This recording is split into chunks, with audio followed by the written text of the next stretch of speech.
As the food industry, from farm to fork, grapples with the COVID-19 pandemic, as hopefully you know by now, we launched the Facebook Live webcast with our partner, Winsight Grocery Business, Grocery COVID-19, which airs live every Tuesday and Thursday at 12:30 p.m. Eastern for up-to-date news on COVID-19.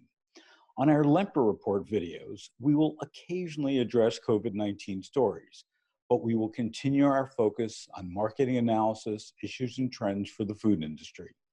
For COVID-19 news, I hope you will tune into our Facebook Live webcasts. After COVID-19, we may have another food shortage. It's been an unusually warm and sunny March and April in Western Michigan. And during this time of staying home during COVID-19, for many, seeing those sunny skies and even bringing the kids in the yard to play might be a welcome respite. We may be facing issues that could affect fruit harvest at the same time.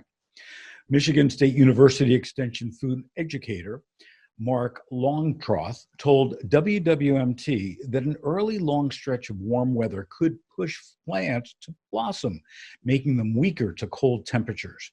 If that process happens too early in the year, impending cold snaps can kill the flowers, which would mean they wouldn't produce fruit for the rest of the season. At bloom time, around 28 degrees will kill the flowers, he told them. If the flowers get killed, then we don't have any apples. The same goes for peaches, cherries, blueberries, and grapes. If we get above 42 and stay above 42 degrees for long periods of time, then the tree will start to grow, he says. We just don't want them to get too far ahead of where we normally should be. And there is a precedent.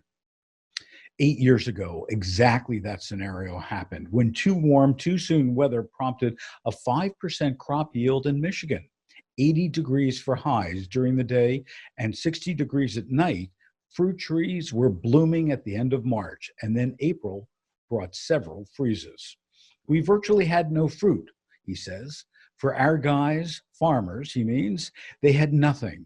They had to go to the bank and talk to the bank about extending their operating loans because they couldn't repay money. They had to just go and look for part-time jobs so they could buy some food. He says it's too early to know if 2020 will bring the same problems fruit farmers saw during the spring of 2012. However, he said, a mild winter means that they're off to a good start. The positive impacts is that it didn't get too cold, he said. We've had these polar vortex events for 3 of the last 6 years. So peaches and wine grapes were all impacted last year. And in 2014 and in 2015, there were basically crop failures because we got down to minus 20 degrees. A farmer's job seems to never be stable or done.